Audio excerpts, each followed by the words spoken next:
All right, welcome back to another video. This one is a Mazda 6. Customer complaint is that the vehicle, when he is driving, he will step on the brake pedal and he will get a clunking sound coming from the front. He's had multiple brake services and had multiple people look and inspect the vehicle. But what I found is that the brake pad is shifting inside the caliper, as well as the caliper is also shifting inside the solenoid here, the piston that comes out. The rubber boot looks like it's gone bad because this is actually moving back and forth. So today we're going to be replacing calipers on the front for this vehicle on both sides. So I'll show you how to replace front brakes on this vehicle essentially. And then we're going to bleed the calipers so you know how to do that too. First things first, choose whatever side you're going to do it first and then jack up the vehicle. On most cases, it's a 21mm socket on your wheels. Sometimes it's a 19. So you're going to first off do that and remove them. Lift the vehicle up. At its lifting jack points, there's going to be one right at my index finger along the bottom of this the door panel here. Look underneath there, you're going to see a metal piece right there. That's your lifting point. Okay, there's one on this side, one on the other side. With your impact, take your hand and remove the lever.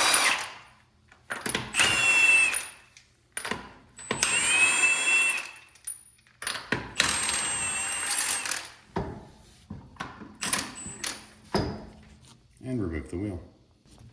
So with a 14mm, you're going to remove the caliper slider pin bolts, and then back here there's the caliper bracket, which is going to be a 17mm socket. So remove the caliper off. After you've removed your caliper, set it off to the side.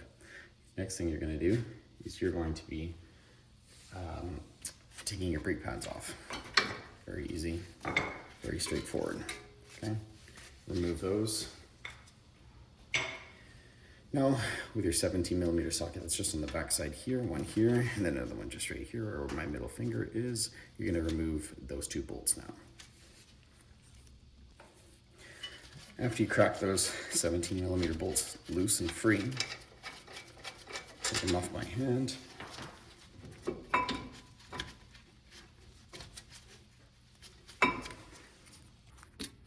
And remove the caliper bracket.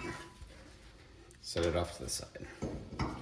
Now, because this customer's got a complaint of clunking and he's gone to many different places, we're going to take the rotor off as well. And we are going to do a good inspection of the wheel bearing. We're going to check out the CV axle, check out the stabilizer link, check out the lower ball joint, check out the strut, just to make sure that nothing else has any play in it. And once you've gone ahead and you see that everything else looks good, you can then now begin to do your brake job. So if you're changing your pads and your rotors at this point in time, I would recommend you clean the hub. Okay.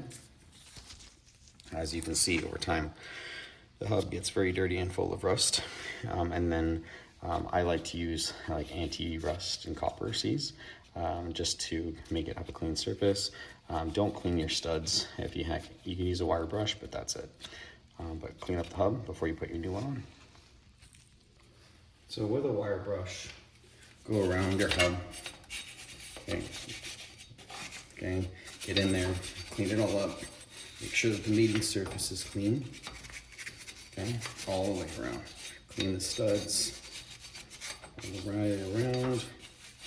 Okay, take some brake clean, rinse it off, and you're going to do the same to the inside of the rotor, unless it's brand new. And after you're done, it's all clean and dry. You can get any kind of anti-seize material. And generously, but not gooping it, put it on. Okay. If it goes on the studs, it's okay. Okay. You're gonna do it onto the hub, around the ring, as well as if it's an old rotor, do it on the inside of that as well. If it's a brand new one, that is not needed. It'll already have its special coating for it. Okay. It's always important to use some sort of brake lubricant when you're doing brakes. I like to put a little bit on here in all the corners before I put my hardware kit on. And then after my hardware kit is on, then I will put the pads in there, and then you'll see the next step of what I do after that. So on these calipers and these brake pads, there are these little pressure tabs which actually stop the brake pad from shifting and clunking back and forth. The customer was missing these. These are 2 new ones on this one because this one didn't have one at all. And you can see on the other side here, it's going to have 1 new and 1 old. So you can see that these are very important. So when you're installing this, make sure your hardware kit is new, and also that you got these on here to stop the pad from shaking back and forth. And then hand thread the caliper bolt in on the top as well as the bottom to make sure that you don't strip the threads, and then use your ratchet to snug it down. You then want to take a 12mm socket and remove the banjo bolt here, so you can remove the brake line and put it onto your new caliper. You're going to remove your caliper completely, remove the plug that keeps this caliper clean and nothing can get inside there. You're going to use the 2 copper nuts that were supplied.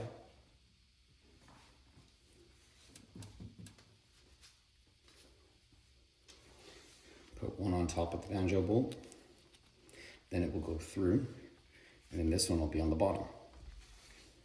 Also, when you take off the caliper, you want to make sure that your brake hose is dripping.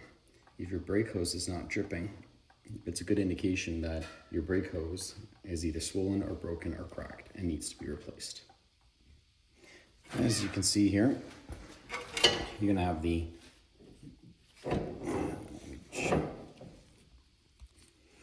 As you can see here, you're going to have your banjo bolt with the 2 new copper washers on there.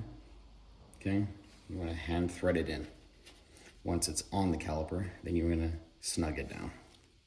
Sorry, once it's on the caliper bracket, you're going to snug it down. If you're not changing your calipers, make sure you grease up your slider pins up here and up here. Don't forget that loop on both sides of the pads as well. All right, so now that you got your caliper bracket on with your 17 and you've got your caliper on and secured with your 14, mine's still loose because the piston's not even remotely close to being pushed in, because now I'm going to bleed it. So when you go to bleeding, there's 2 ways you can do it. You can use a machine, or you can have a 2-person. Easiest way to do it is 2 people. Get someone in the vehicle, they're going to pump the brake pedal. Make sure that the fluid inside the brake fluid reservoir up here is full, okay? Right there. Okay, make sure it's full and open up the cap. You're then going to have them step on the brake pedal 3 times, push and hold the pedal down. You're going to take a 10mm and you're going to break this free. It's going to probably spray out air for the first 1, 2, 3 times. You're going to keep going until you get a steady flow of brake fluid coming out of here. Okay, and that is how you basically will bleed your brakes. Once you've done that, your pedal should get hard. If your pedal is soft, you have air in the lines, you got to keep going. Right after you've done that, you go road test it and put it back into service. That's basically how you do brake pads on a Mazda 6. So your rotor, your pad, this is also how to do a caliper on here as well. I'm going to do the other side now, but it's the same thing that you see here. Don't need to film twice. Anyways, hopefully you found this video helpful. Don't forget to comment, like, and subscribe.